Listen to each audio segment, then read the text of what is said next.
Olá, amigos e amigas. Hoje trazemos mais do que um empresário, mais do que um faixa preta, um amigo muito especial. Trata-se de Zé Rodrigo, da banda Solution. Zé Rodrigo é uma pessoa muito importante porque construiu uma história de sucesso com base num segmento pouco ortodoxo que é a música. É um grande exemplo do poder que o amor tem na sua vida, na sua carreira, e tenho certeza que, além de tudo, teremos uma entrevista muito divertida. Fique atento.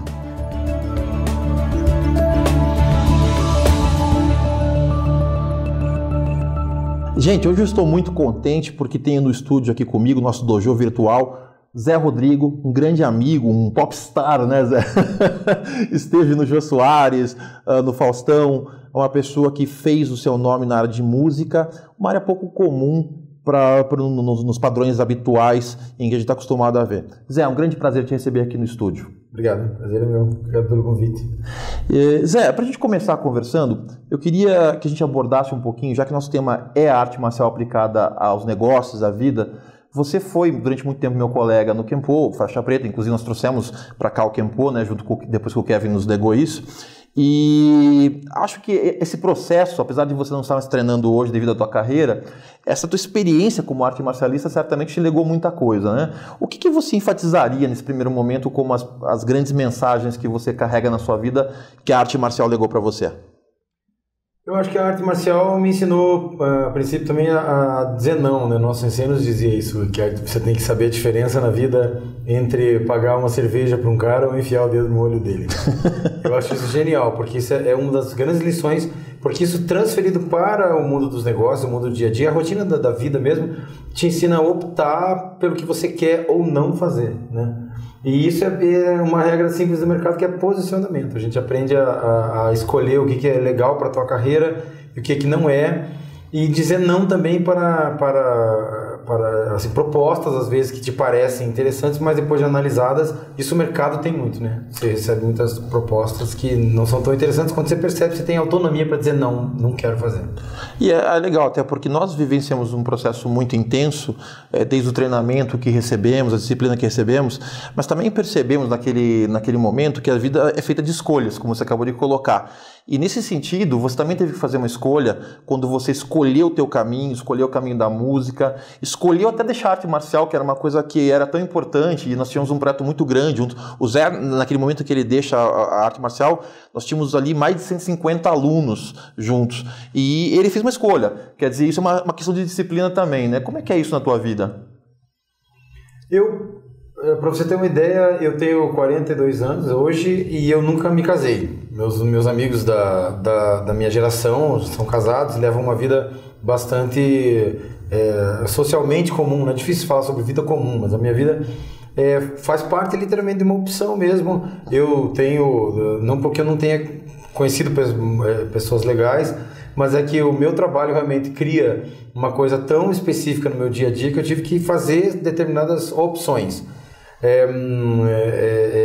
O dia que eu puder, pretendo ter uma esposa, não sei, filhos eu acho já difícil, mas essa opção eu acho que tem que ser de acordo com as tuas metas, de acordo com o que você pretende da sua vida, o que você quer para ela, e de acordo, eu acredito muito assim no radicalismo que você tenha que ter nas tuas execuções para você chegar a determinados resultados. A arte marcial também tem isso, né? Quanto mais radical você for no seu treinamento, mais longe você vai chegar. Isso depende do quê? Exclusivamente do que você quer para a sua vida, né? Eu quero fazer arte marcial como um hobby. Eu quero fazer arte marcial para ir para a Olimpíada, por exemplo, ou para lutar MMA. Eu acho que são aplicações diferentes. No meu caso, como o meu meio era muito difícil, eu sabia disso, eu tive que fazer escolhas, e além das escolhas, tive que agir com um certo radicalismo em relação a pontos que eram assim... divergentes? Muito divergentes. E infelizmente na música, relacionamento pessoal com pessoas, relacionamento pessoal amoroso, posso até dizer, bastante divergente, né, com a rotina que eu tenho como artista. Mas uma coisa interessante que a gente pensa muito, e aí tem os mitos, né? Então, por exemplo, um dos mitos que a gente reconhece é que todo artista marcial é um cara tosco. Tem aquele mito que se tem, que a gente vê quando a gente vê um Anderson Silva, um Shogun falando, um Minotauro que será entrevistado pela gente. também são pessoas muito afáveis. E há também alguns mitos em relação à questão da música, porque os jovens se perdem muito nisso. Né? Eu vou ser músico porque eu quero sexo, droga e rock and roll. Quer dizer, eu não quero ter que ter disciplina, eu quero viver a vida na esbórnia, então por isso eu vou ser músico. Isso é uma verdade ou é um mito? Não, isso é um mito absoluto. E é como o mito das artes marciais também, né? O Anderson Silva, por exemplo, é uma pessoa sensacional, assim, uma delicadeza como pessoa, como assim, né? Uma pessoa sensível, um cara muito legal, assim, uma pessoa interessante mesmo, de conteúdo, não é nada aquilo que as pessoas pensam. Eles, no geral, a gente conhece bastante gente da área e entende que eles são pessoas assim até evoluídas num certo momento, porque tem a arte marcial na sua vida. Em relação à música, a minha vida, meu trabalho sempre foi sexo, drogas e rock and roll, porém sem drogas e sem sexo. Até agora, pelo menos, não passei por essa fase. Exatamente devido ao foco que eu falei, para chegar em algum resultado no meu trabalho, eu precisava ter foco. E a gente trabalha diretamente com empresários, com o mercado, etc. Então, eu não tenho muito tempo para isso também. E a arte marcial também nos ensina a questão da disciplina. Eu nunca usei nenhum tipo de droga, nem para experimentar, para você ter uma ideia. E tem aquela coisa também social, né, que as pessoas falam, mas eu já experimentei, não sei o que. Eu falei, na verdade, eu não tive interesse. A tua identidade não te levava a isso, exato, né? A gente não tem muito... tá em você mesmo. Então, na verdade, para mim, é realmente um mito. E eu perco muito meu tempo. Eu sou muito assim de chegar 5 minutos antes de tocar, terminar e ir embora, porque o dia seguinte eu adoro o mercado, assim. O dia seguinte eu tenho reunião com a empresa tal, que é meu cliente, que eu vou vender projetos na minha área de música. E eu adoro essa parte. Essa é a parte mais legal para mim, na verdade. Então não é o descaso de terminar o show e ir para casa, como alguns artistas que a gente conhece, né? Eu prefiro não citar. Mas é o contrário, é a empolgação e a necessidade também, que isso tem na arte marcial, de ver o momento na frente. No momento que eu entro no palco, aquilo ali para as pessoas é uma festa, meus músicos devem estar curtindo de alguma forma e eu tô com a cabeça no que eu vou fazer no dia seguinte, no mês seguinte, no ano seguinte, porque aquele momento eu já planejei em algum momento já foi planejado, e aquele momento está acontecendo, mas ele já foi, né? Na minha cabeça ele já foi. Oh, that shark has and he shows them pearly white, just a jackknife, his old baby, so he keeps it way out of sight. Então eu estou pensando na frente, que é uma das coisas que a gente aprende com a arte marcial. E é interessante porque, até aqui nós falamos já de pontos que estão, capítulos do livro, na verdade. Falamos sobre a questão de foco, né, na TV, falamos de disciplina, que é um dos pontos que a gente fala bastante, falamos de planejamento. E aí, enfatizando um pouquinho essa questão do planejamento, que é uma questão muito forte, estratégia é uma questão muito forte na arte marcial, você tem uma história muito interessante, porque quando você começou a Solution, eu lembro bem, você apostou num formato Big Band. Todo mundo disse para você que aquilo não daria certo. Eu presenciei várias cenas e você acreditou, planejou e consistiu esse projeto para que essa Big Band fosse real, fosse factível. Como é que foi esse processo de acreditar nessa lógica da Big Band, construir a revelia do que muitas pessoas falavam para você, porque você percebeu, você anteviu a oportunidade de mercado, uma lacuna de mercado com a tua grande experiência e construiu isso e consolidou? Eu atribuo esse processo a 2 fatores fundamentais. O primeiro deles é que eu não tinha outra opção. Eu cresci numa casa, meu pai era jazzista, assim, e ele ouvia o Big Band. Eu tinha 8 ou 9 anos, eu sabia quem era Frank Sinatra, quem era Sammy Davis Jr., e eu não conhecia outros tipos de música. Eu me lembro que com 10 ou 11 anos eu conheci o Queen, eu conheci o Freddie Mercury, eu via na rádio, e eu descobri que existiam outros estilos, eu comecei a pesquisar, porque até então a música para mim era aquela linha de música americana com o Big Band. Então o primeiro fator que eu atribuo é esse, eu não tive outra opção. Eu não ia estar satisfeito ou realizado se eu fosse montar um projeto com a intenção de ganhar dinheiro fazendo música que eu não tinha interesse em fazer. Ou seja, não ia me identificar com aquilo, e identificação é que gera o resultado. Não é o trabalho em si, porque você pode trabalhar por algo que você não acredita e que você nunca vai ter resultado. Muito legal. Hoje a gente fala de amor, que é essa questão de colocar o dinheiro depois do prazer que você tem por esse aspecto. Quando você começou a focar a história da Big Band, teve também uma construção no sentido de encontrar o melhor caminho. Hoje você está até conversando comigo antes da gente entrar em estúdio sobre os diferentes formatos que você tem hoje na banda, com solo, tudo. Essa inteligência também faz parte de ser empresário, quer dizer, perceber o mercado, entender, sentir o que o mercado demanda, os timings do mercado, como mudou. E como é que foi isso para você também? Exatamente. Inclusive, esse eu falei em dois, né, processos, atribuo a dois fatores. O primeiro seria aquele que eu comentei, e o segundo é exatamente esse. O segundo foi que eu, como público, eu tenho necessidades determinadas em relação à diversão, à cultura, à música mesmo, né? Quando eu saio, por exemplo, para ver a música, eu gostaria de ver tal tipo de música. E aí você vai identificando o mercado. Na identificação que a gente fez do mercado, que há 12 anos atrás, quando a Solution surgiu, era mais simples do que hoje, mais tosca, né? Hoje a gente tem possibilidades maiores e elabora mais a interpretação do mercado. Mas na época que a gente fez aqui, esse público que eu tenho hoje era um público carente.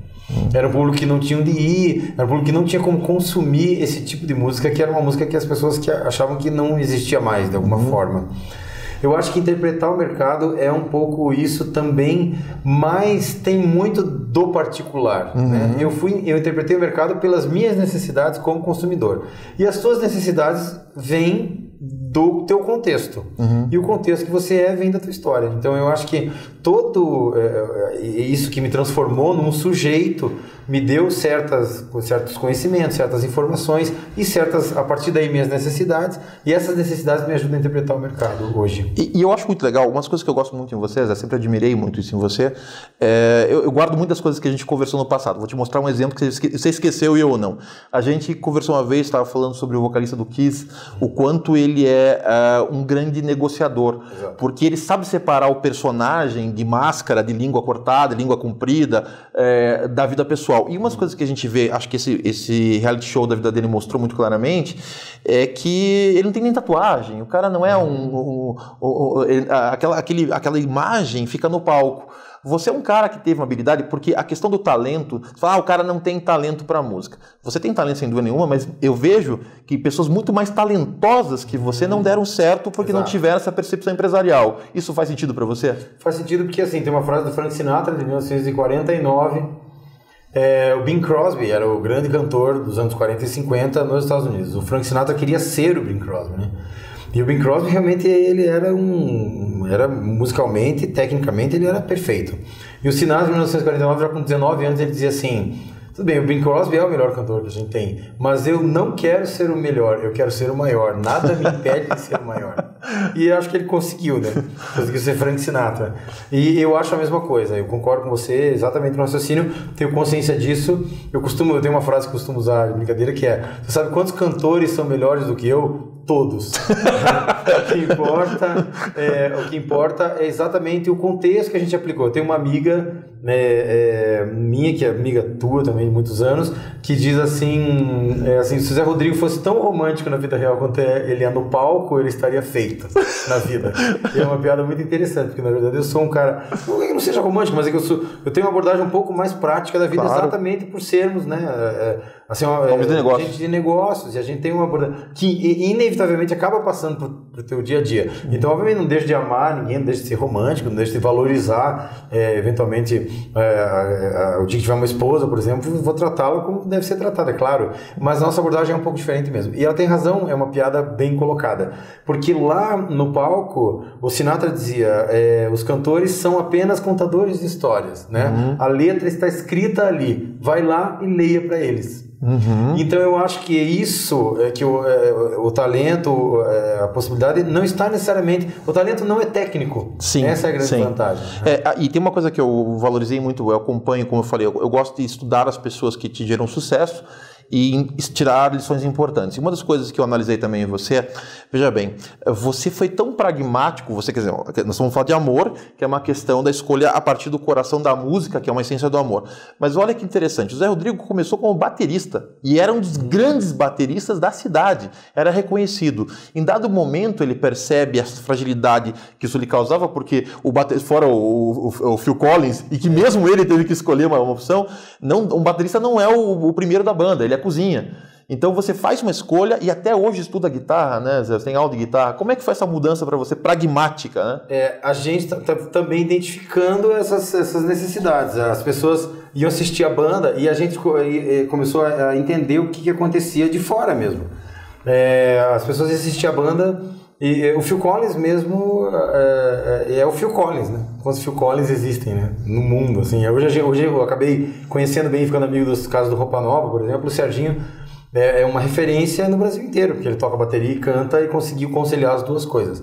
Eu acho que identificando as pessoas iam ver a banda e dizer assim, nossa, mas as pessoas percebem quem é que está cantando na terceira música, porque é um baterista com uma banda cheia de gente e tal.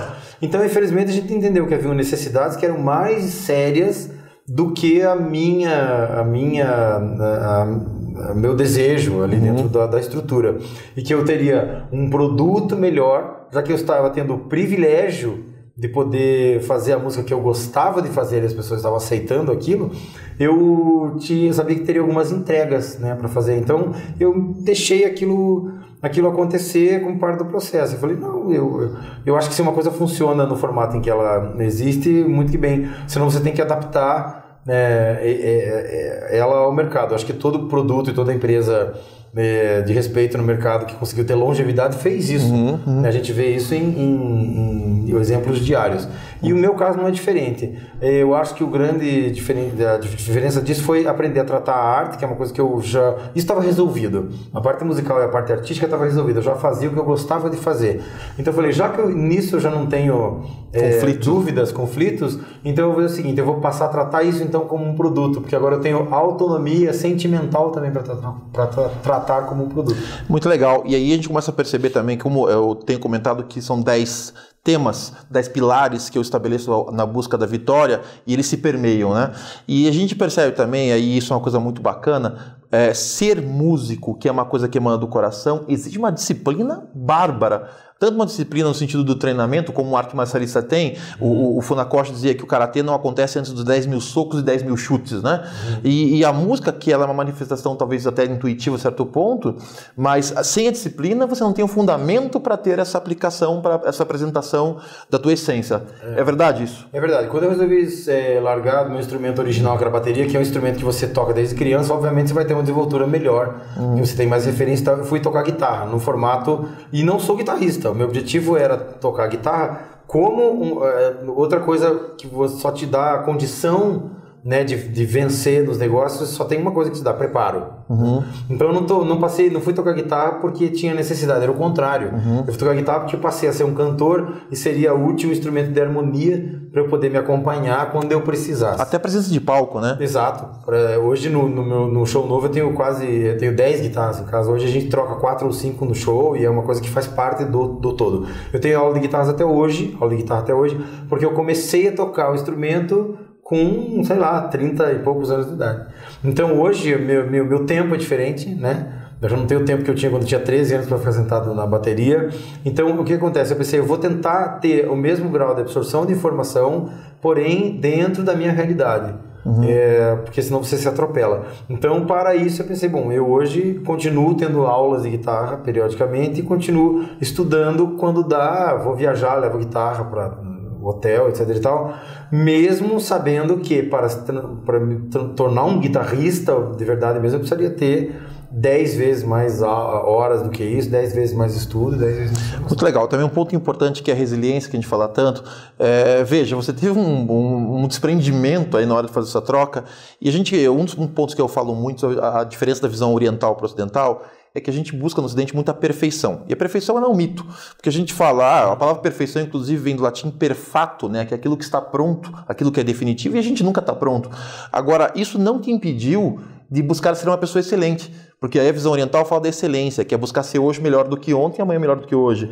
E você assumir um compromisso estoicamente, entendendo que isso seria bom para a sua profissão, para aquilo que você queria ser, um grande empresário, porque antes de ser um grande músico, o Zé Rodrigo é um grande empresário. Você falou assim, eu até não sou tão bom músico assim.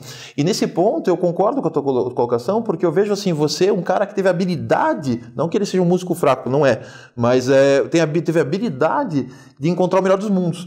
Um talento, uma técnica boa, mas superar as tuas limitações por meio daquilo que você encontrou que seria o melhor formato, o formato mais palatável, mais comercialmente mais viável. Outra coisa que as pessoas não entendem, você fala de músico ser comercialmente viável, ele prostituiu-se, né? Exato. Como é que é isso, cara? Longe disso. E eu passei até a ser um bom exemplo disso, inclusive hoje eu até consigo ajudar músicos que estão começando, até por isso. Porque quando você fala em música comercial ou música como produto, a primeira reação das pessoas é realmente você vira um vendido no próximo segundo, né? E na verdade o que aconteceu comigo foi, por trabalhar com um tipo de música muito específico e muito improvável, eu passei a ter autonomia para falar sobre música comercialmente. Porque as pessoas falam, pô, mas o cara fala sobre música comercial e é vocalista de uma big band de jazz, por exemplo. Então eu passei a ter a autoridade para falar sobre isso, que me ajudou muito e me ajudou também a ajudar novas pessoas que pensavam como eu. E pessoas que diziam, mas esse tipo de música não dá para fazer porque eu nunca vou fazer sucesso. Eu penso, olha, o sucesso é bastante relativo, né? Sucesso e fama são duas coisas muito diferentes. Ser bem sucedido numa coisa é outra. Ser famoso é ser conhecido pelo que você faz. Agora, ser bem sucedido, ter sucesso, é uma coisa que às vezes você pode ter sucesso sem ser famoso. Sim, não é? Então é assim, esse é o meu conselho, inclusive para as pessoas novas que vêm me procurar, tentando fazer o tipo de música que eu faço, música antiga ou música para um público muito específico. Eu costumo dizer o seguinte, olha, eu estou há 20 anos nesse mercado, esse é meu trabalho, esse é meu mercado, fiz tudo, é minha profissão, inclusive, e trabalho bastante, estou bem satisfeito com o meu dia a dia.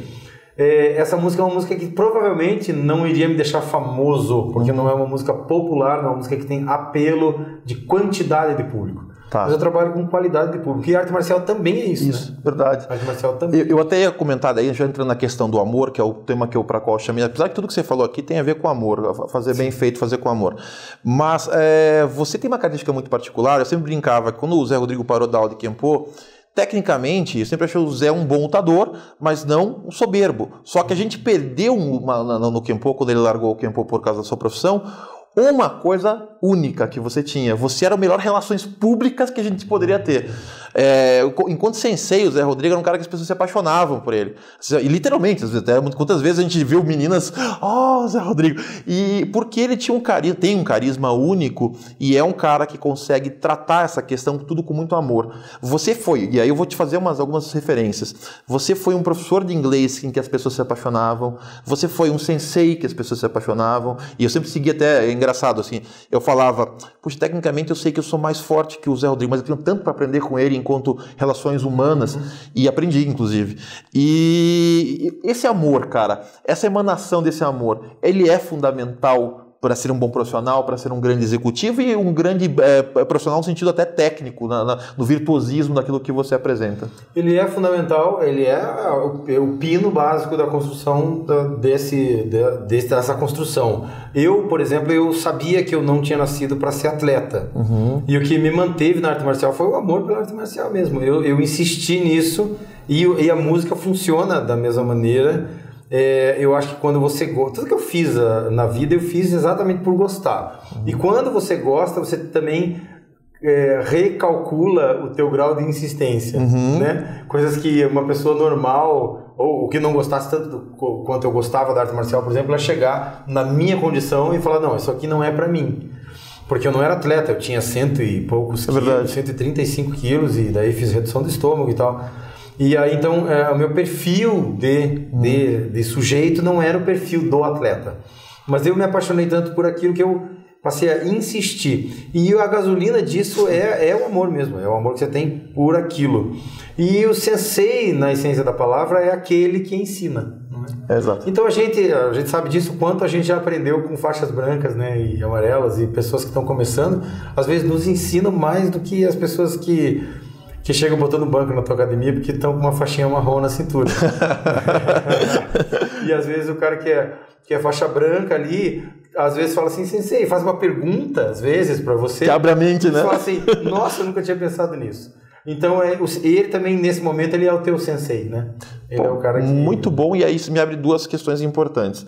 Primeiro, a gente tem uma coisa que a gente sempre fala no dojo, que a faixa preta é uma faixa branca que encardiou de usar. Exato. Então, qual é o momento em que deixa de ser um prazer a música, a arte marcial, e vira uma obrigação, na sua opinião? Ou seja, e aí vem o segundo ponto da pergunta, em que momento a pessoa deixa de dizer eu prefiro estar aqui e começa a dizer eu preciso estar aqui?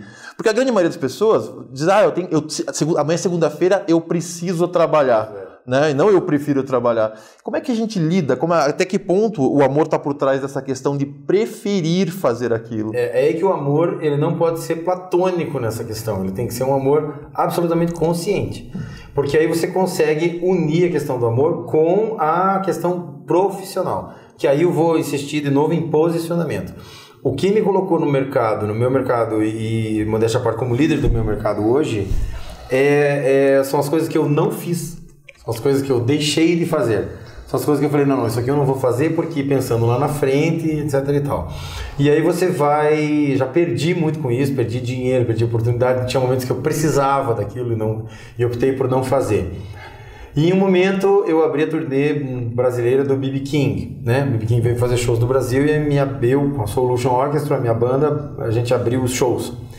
E conversei com ele mandou me chamar um dia no camarim, perguntou com quem eu tinha aprendido a cantar, e ele disse assim, olha, a tua banda é uma banda grande, é muito difícil de administrar, eu trabalho do mesmo jeito que você há muitos anos, só por ele no caso.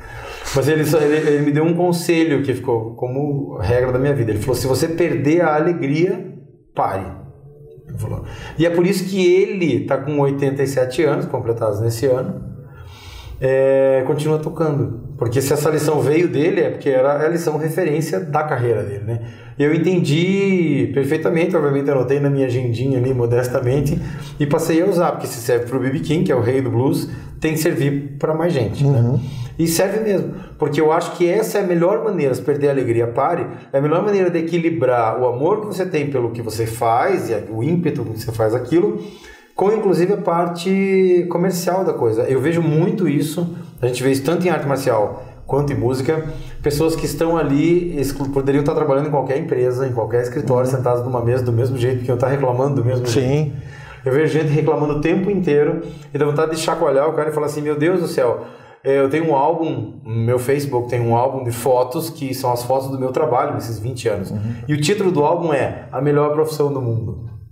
Então eu tenho vontade de socar às vezes esses caras e falar assim, veja como é essa relação amor e negócio tem que estar, porque o cara pensa, eu tenho filho para sustentar, eu tenho família, eu tenho não sei quais são os problemas de cada um, e então eu preciso estar aqui, eu preciso trabalhar aqui, eu preciso tocar essa música para ganhar esse dinheiro, eu acho que isso é o que te... Mas não fecha, né? Exatamente. Aí o cara nunca vai ser feliz, inclusive. E é uma coisa interessante, até que dentro do que você colocou, eu enfatizo muito no livro o seguinte, nós confundimos demais a paixão com o amor. A paixão ela é volátil, ela é volúvel. Eu falo, estou casado há 7 anos com a minha esposa, sou apaixonado por ela, mas antes de nada eu amo muito ela, eu investi muito nisso.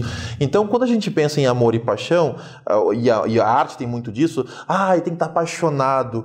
E a paixão realmente, às vezes, vai ter dias que você vai subir no palco, não está tão apaixonado porque está com problemas, está com situações, e aquele momento te fragiliza. Mas o amor que você sente, que é uma coisa mais estável, e é aquela percepção de longa duração, de carreira de música, muito menos do que agora eu sou músico. Não, eu não estou músico, eu sou músico. E aí te traz uma consistência que te permite ter essa longevidade. É verdade isso? É verdade, porque é assim, eu vejo, por exemplo, músicos como eu, né, que tem assim, não existe talvez carreira de trabalho que você tenha mais vontade de desistir às vezes do que a arte. A arte é uma das carreiras mais difíceis de trabalhar, é uma das mais instáveis, é uma das mais traiçoeiras, né? A gente tem exemplos no Brasil assim sensacionais de gente que faz sucesso na quarta-feira e na quinta-feira não é ninguém, né? Tá literalmente falido.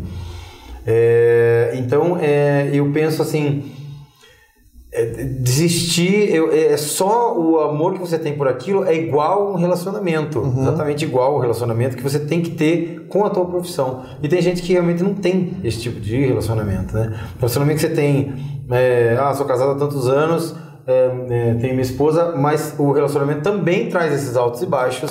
E é com esses altos e baixos que você tem que aprender a conviver. E se você não amar, você desiste na primeira, né? Essa é a grande diferença. E você tomou, aí você colocou uma coisa que eu gostei muito, você teve durante a sua trajetória que tomar algumas decisões muito pragmáticas. E aí o amor estava ali também, porque isso que eu estava falando, se você fosse só apaixonado, dizer, agora a coisa está complicada, joga para cima, vamos ser gerente de banco, né? Exato. Sem desmerecer a gerência de um banco. Mas você automaticamente não perceberia isso como uma carreira. Então, e até no formato que você escolheu, assim, a sobriedade que você teve ao escolher o formato, eu lembro um momento muito crítico da Solution, quando você tinha todos sócios. A banda no começo, gente, todo mundo era sócio da banda. E era um negócio que só tinha cacique e não tinha índio, né?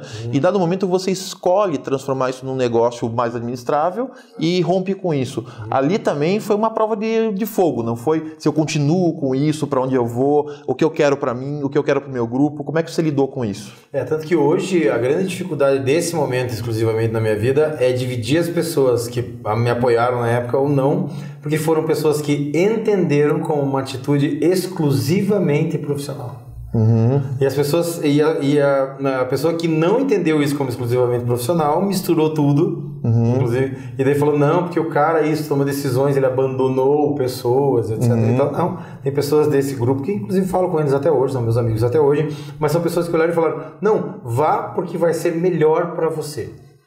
É uma decisão profissional. E aí, muito fantástico, até para a gente tirar uma grande lição disso, você amar as pessoas, você amar o que você faz, não significa que aquilo é uma bolsa de caridade. A gente tem que ter momentos em que a gente tem que saber separar a emoção e colocar a razão em primeiro lugar. Pelo contrário até, né? Às vezes você não só não é uma bolsa de caridade, como você tem que, como disse, saber quando não fazer certas coisas, né? O melhor momento é o momento que se fala, não, isso eu não vou fazer, porque eu não acho que vai acrescentar na minha carreira, seria uma ideia interessante, mas eu vou tomar a decisão de não fazer. Relacionamentos pessoais são iguais. Amar uma pessoa mesmo é deixá-la livre e tomar decisões às vezes difíceis, né? Às vezes você tem uma pessoa que você tá junto, mas a melhor decisão... Casamentos, isso acontece muito em casamentos, né? A gente vê isso rotina, assim, corriqueiramente. Casamentos em que às vezes as duas partes resolvem que o melhor mesmo é não estar mais juntos. Totalmente. Que elas serão mais felizes. Isso é praticamente uma decisão profissional. Verdade. Dentro de um casamento.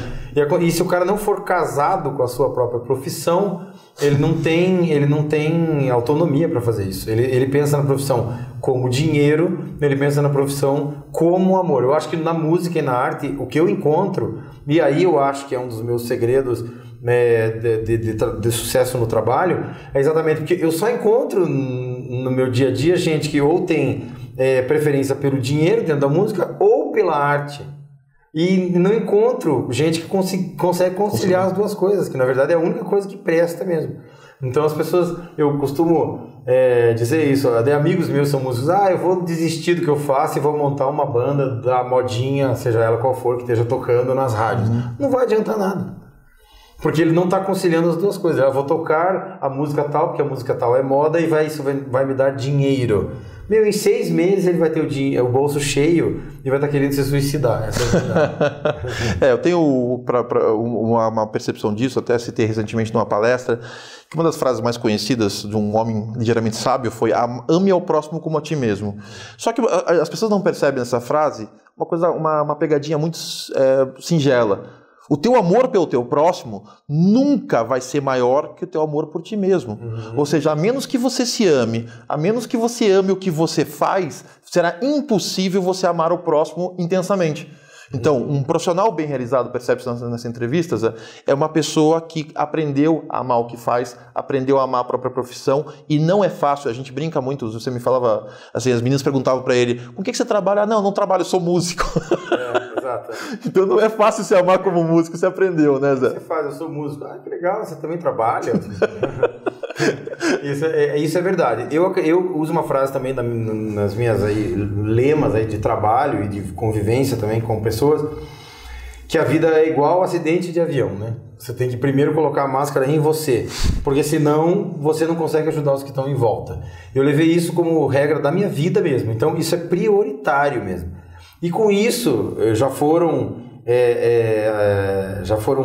grandes parceiras, assim, mulheres que eu gostei na minha vida, acabei perdendo Até porque eu tenho que estar pleno em algumas áreas. E às vezes é inevitável você deixar coisas de lado, deixar de equilibrar.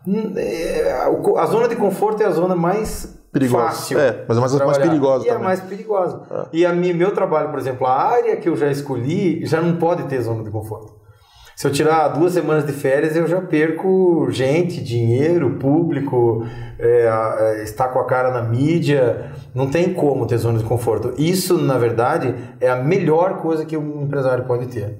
Né? Você ter a necessidade de rodar a sua roda, e isso que vai te dar toda a gasolina. Os meus amigos da minha geração, hoje, alguns optaram por outra vida, mas já optaram há 20 anos atrás, quando eles foram fazer uma faculdade. Na minha época, eu fiz psicologia, que é uma área que eu não segui, né? E os meus amigos faziam, eu vou fazer tal engenharia, porque vai me dar dinheiro. Eu nunca vou esquecer, isso é uma coisa que eu falava para os meus pais quando eu tinha 15 anos. Falava, meus amigos têm 15, 16 anos de idade, estão resolvendo os cursos que eles vão fazer porque vai dar dinheiro, não é? Eu falo, mas e o resto, né? E hoje eles estão pagando esse preço, como eu também paguei os meus. Tem alguns benefícios e tem alguns preços a pagar. E os meus amigos dessa geração, alguns deles, né, claro, não todos, mas alguns deles estão também pagando um preço que no final é mais caro que o meu, né? Porque eles têm hoje o dinheiro. Seria esse o recado? Se eu for ficar conversando com você, cara, a gente vai virar assim muitas horas aqui, porque é muito prazeroso.